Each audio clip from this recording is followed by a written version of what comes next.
अस्सलाम वालेकुम रहमतुल्लाहि बरकातुहू। अज़ीज़ तुलबा व तालिबात, एक बार फिर से इस्तकबाल है आपका हमारे यूट्यूब चैनल पर। आज हम जमात 5वीं मज़मून उर्दू सबक नंबर 26 तालाब का भूत इस सबक का मुताला करने जा रहे हैं। उससे पहले चैनल को सब्सक्राइब कीजिए, लाइक कीजिए और इस वीडियो को ज़्यादा से ज़्यादा शेयर कीजिए। प्ले स्टोर में से डिजिटल स्कूल ऐप इसे डाउनलोड कीजिए। इसमें पहली जमात से लेकर 10वीं जमात तक तमाम मज़ामीन के वीडियोज़ अपलोड किए गए हैं। साथ ही साथ अज़ीज़ तुलबा व तालिबात, चैनल के प्लेलिस्ट में भी ये वीडियोज़ मौजूद हैं। आइए इस सबक में हम देखते हैं तालाब का भूत।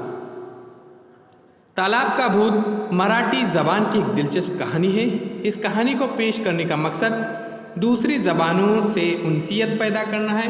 इस कहानी में ये बताने की कोशिश की गई है कि भूत प्रेत कुछ नहीं होते।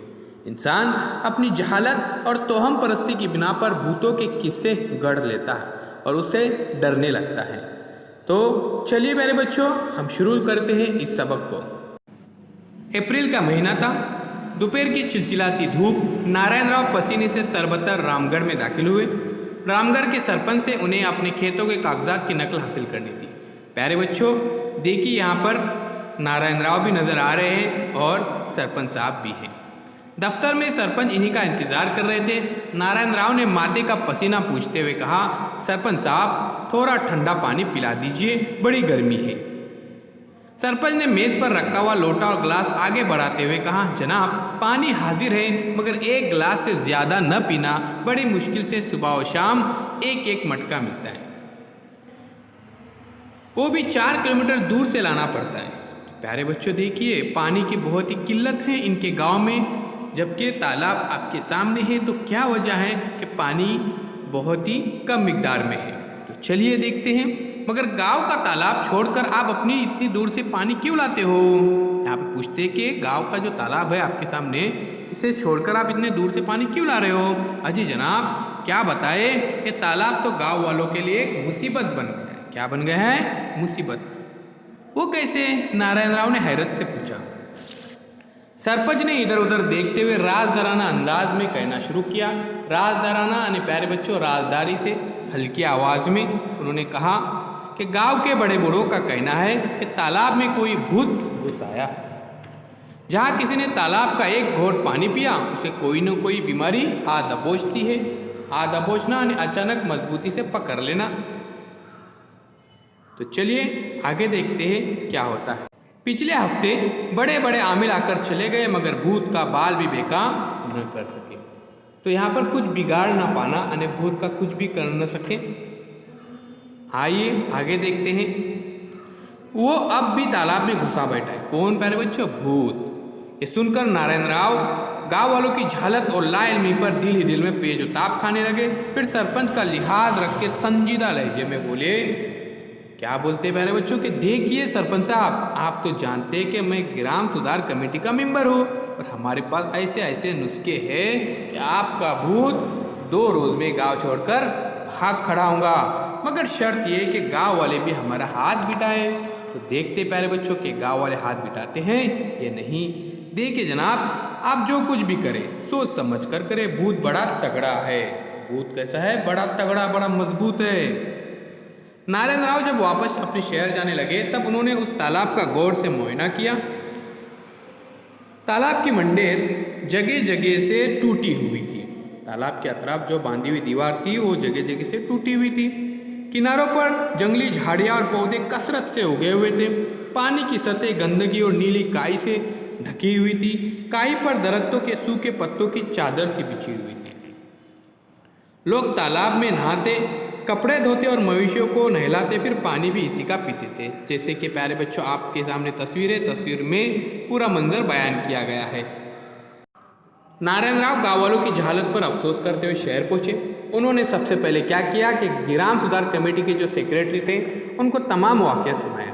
फिर जैसे ही गर्मियों की तातीलात शुरू हुई, मुख्तलिफ मदरसों से 100 बच्चे मुंतखब किए और मास्टर साहब की रहनुमा में रामगढ़ रवाना हो गए। नारायण राव भी उनके साथ में थे। अब प्यारे बच्चों देखते क्या बच्चे कुछ कमाल करते हैं या नहीं। नारायण राव ने गांव के सरपंच को इत्तला दी। सरपंच गांव के लोगों को लेकर तालाब के किनारे पहुंच गए। मास्टर साहब ने खड़े होकर कहा, प्यारे भाइयों और अजीज बच्चों, आज हमें इस तालाब के भूत को भगाना है। इसकी तरकीब ये है कि तालाब की गंदगी साफ कर दी जाए। जब गंदगी साफ हो जाएंगी, अंदर से साफ शफाफ पानी के चश्मे फूटते नजर आएंगे। इन चश्मों का निर्मल साफ सुथरा पानी देखते भूत क्या हो जाएगा, भाग खड़ा होगा। इतना कहकर मास्टर साहब ने कुदाल उठाकर पहली जर्ब लगाई। अब देखिए प्यारे बच्चों, यहाँ पर जर्ब लगाना यानी जोर से मारना। फिर क्या था, बैक 200 हाथ मशीनों की तरह चल पड़े। 100 बच्चे थे, हर एक को 2 हाथ, इस तरह से 200 हाथ। गांव वाले दूर खड़े डरे डरी नजरों से उन्हें काम करते हुए देख रहे थे और मुंतजिर थे कि अभी भूत निकलकर मास्टर साहब का गला दबा देगा। मगर दोपहर तक वो लोग काम में जुटे रहे। तो मास्टर साहब पहली जर्ब लगाते हैं और फिर एक साथ 200 हाथ काम करना शुरू कर देते हैं। दोपहर के करीब शहर एक से एक लॉरी आती है जिसमें कयाम के लिए खीमे और बच्चों के लिए खाने पीने का सामान था। देखते ही देखते तालाब के करीब मैदान में खीमे गाड़ दिए गए। गांव वाले इन्हें मना करते रहे कि रात को यहाँ न ठहरिए, आपने भूत को नाराज कर दिया है, कहीं रात में वो आपको परेशान न करे। मगर मास्टर साहब ने हंसते हुए कहा, वो क्या कहते हैं कि भूत को प्यारी प्यारी कहानियां सुनाकर उसका गुस्सा हम क्या कर देंगे, ठंडा कर देंगे। पहली रात को गांव वाले बड़े घबराए हुए थे। उन्हें यकीन था कि रात में भूत एक आध बच्चे को खा जाएगा और सुबह तक सब शहर भाग जाएंगे। मगर जब सुबह उन्होंने जागकर देखा कि तमाम बच्चे वैसे ही खुश खुश कुदाल फावड़ा संभाले काम पर जा रहे हैं, तो हैरत से उनकी आंखें फटी की फटी रह गई। हैरत से आंखें फटी की फटी रहना, हैरान होना, आंखें खुली की खुली रहना। तो गांव वालों के जहन में बात आ गई, उनका खौफ दूर हो गया और बच्चों के साथ वो खुद भी काम में जुट गए। फिर क्या था, एक हफ्ते के अंदर ही तालाब के बाहर कीचड़ और गंदगी का ढेर लगा दिया गया। तालाब आईने की तरह साफ हो गया और ज़मीन से फूटते पानी के कुदरती चश्मे नजर आने लगे। फिर मास्टर साहब ने पोटाशियम परमैंगनेट की मिकदार में थोड़ी सी मिकदार में पानी में घोलकर तालाब में डाल दिया। प्यारे बच्चों, पोटाशियम परमैंगनेट से पानी साफ होता है। दूसरे दिन शहर से कांच के 2 बड़े बड़े मर्तबान पहुंच गए जिनमें मछलियां तैर रही थी। मास्टर साहब ने गांव वालों से कहा, भाइयों देखिए कि आपके तालाब की सफाई करने वाले खिदमतगार है। अब आप लोग ये कीजिए कि तालाब की इर्द गिर्द एक पुख्ता मंडेर बना दीजिए। तो पुख्ता मंडेर इसलिए बना रहे हैं ताकि पानी इधर उधर ज़ाया न हो और बाहर का पानी इसमें ना आए। अतराफ में उगी हुई जंगली झाड़ियाँ और झाड़ झंकार को उखाड़ कर फेंक दीजिए ताकि सूरज की किरणों के लिए कोई रोग न हो और तालाब की सतह पर तैरने वाले जरासीम हलाक हो सके। यहाँ न कपड़े धोइए न नहाइए, मवेशियों को भी मत लाइए।